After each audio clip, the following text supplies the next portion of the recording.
સો એ guys good morning. તો હું ready થઈ ગયો છું. માળા બાકી છે થોડીક.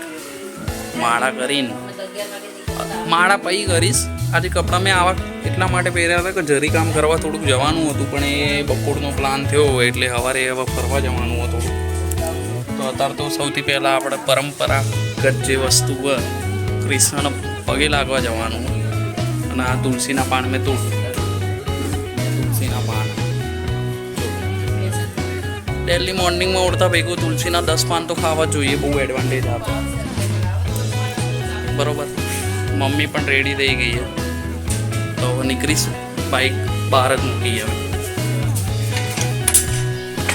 એમાં એવું છે કે મારે હવે વિડીયો ક્વોલિટી થોડીક ઇમ્પ્રૂવ થઈ છે અને વોઇસ ક્વોલિટી પણ બહુ હેવી લેવલમાં ઇમ્પ્રૂવ થઈ ગઈ છે.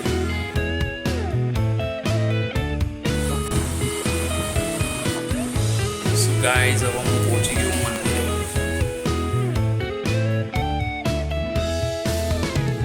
સો ગાઈઝ હવે પગે લાગી લીધું કૃષ્ણ ભગવાનના. ત્યાંથી મળી ગયું એક માલ જે ખાવાનું. હવે અહીંયાથી માર્કેટમાં. સો ગાઈઝ હવે મમ્મી શાક લેવા આવી છે. જોઈ શકો તમે.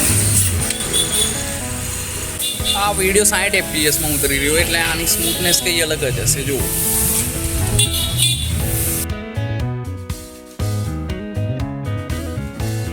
આજે જનતાનગર ટ્રાફિક બહુ હેવી ટ્રાફિક, કેમ કે આજે રજા આવે ને બધાને એટલા માટે. તો મમ્મી આવી એ ફૂલ લેવા માટે.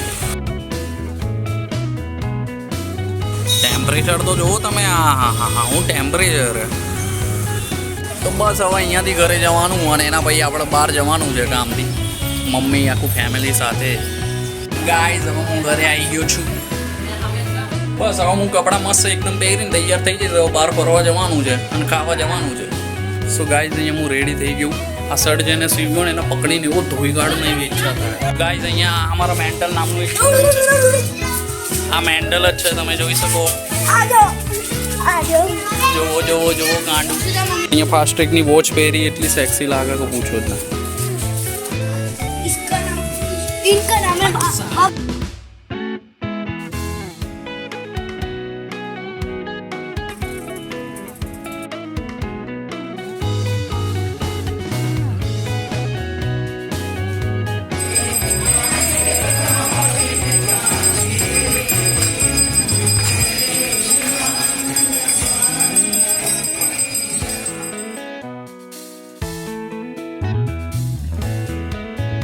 ગાઈઝ હમણાં આ લોકો ડ્રોનથી છે ને ત્રિશુલને ઉપર લગાવવાના, એટલે એ પ્રોગ્રામ આપણે રેકોર્ડ કરવાના છીએ. કેવું હોય એ જોયું.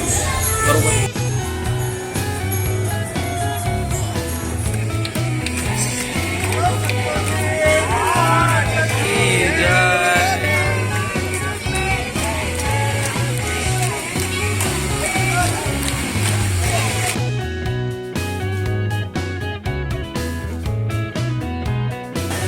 ગાઈઝ અહીંયા અંબાજીનો સંઘ એટલા માટે આજે પ્રોગ્રામ રાખ્યો બધાના બપોરે ખાવાનું. સો ગાઈઝ અહીંયા ખાવાનું ચાલુ થઈ ગયું તમે જોઈ શકો.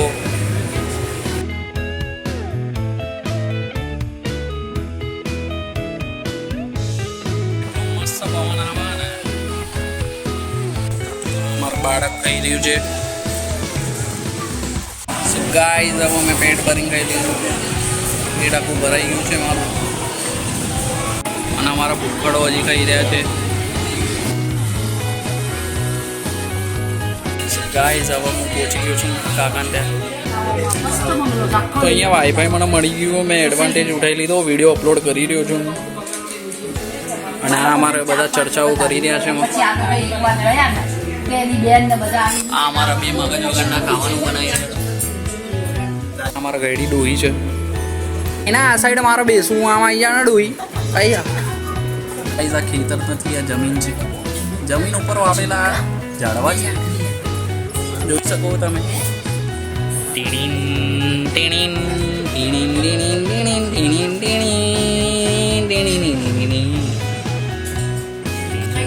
તો આ રોવે છે અમારી છોકરી. તો તમે જોઈ શકો આ તમારા માટે રિસ્ક લઈને મેં ફોન વચ્ચેથી બારીમાંથી કાઢ્યો છે. હું ઝૂમ કરીને બતાવું તમને. આ ખેતર નહીં, આ ચાદર છે. તો આ મેં દાન આપ્યું છે આને, અને આ પણ દાન આપ્યું છે, જેના માટે આ હેપી થઈ રહી છે. ગાઈસ, અમારું બાળક બેઠું છે અહીંયા.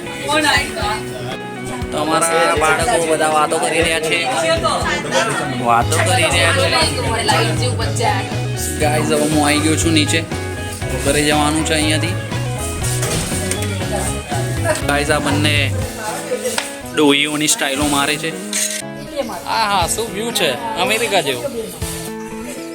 તો આ ખેતર છે, ઓલી ચાદર હતી ને આ ખેતર છે.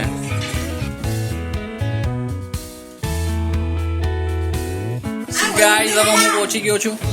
ગાઈસ, હવે હું છે ને ફોલ્ડ કરવા જઈ રહ્યો હું. ઇલેક્ટ્રિકલ કામનો થોડો ફોલ્ટ આવી ગયો હતો, કરવો તો પડશે પૈસા કમાવા માટે, એટલે આપણે જવું તો પડશે.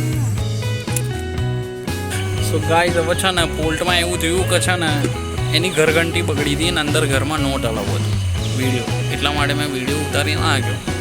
એટલે ફોલ્ટ થઈ ગયો, એની ઘરઘંટી બગડી ગઈ હતી અને આપણો પ્લગ ઓકે હતો. બરાબર, હવે આપણે નીકળીશું ઘર માટે.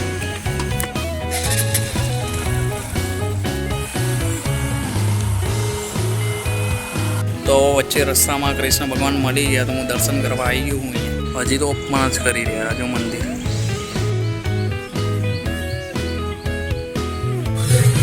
શું લખ્યું છે? જપ કરો, ખુશ રહો. આ માળા તમે કોન્સ્ટન્ટલી કરશો ને તમારા લાઈફમાં, તો તમે ખુશ રહેશો અને કૃષ્ણના જેમ તમે ખુશ થશો. સાચે દિલથી એટલી મજા આવી ગઈ ને અહીંયા, મસ્ત. હવે ઘરે જઈશું. કમસે કમ હું ને 45 મિનિટ બેઠો હોઈશ અહીંયા. ઘરે આવી ગયો છું. મમ્મી હાર બનાવી રહી છે ભગવાન માટે. તો મેં ડિનર કરી લીધું અને કપડાં ચેન્જ કરી દીધા, નાઇટ ડ્રેસ પહેરી લીધો. બસ હવે ઊંઘીશું. તો હવે એવું થયું, બહાર જવાનું આવ્યું એટલે હું બહાર જઈ રહ્યો. અને અમારે મગજ વગરની પ્રજા. લે બોલ પહેલા ગણપત દાદા. બોલ બોલ મોર્યા. બોલ ગણપત દાદા.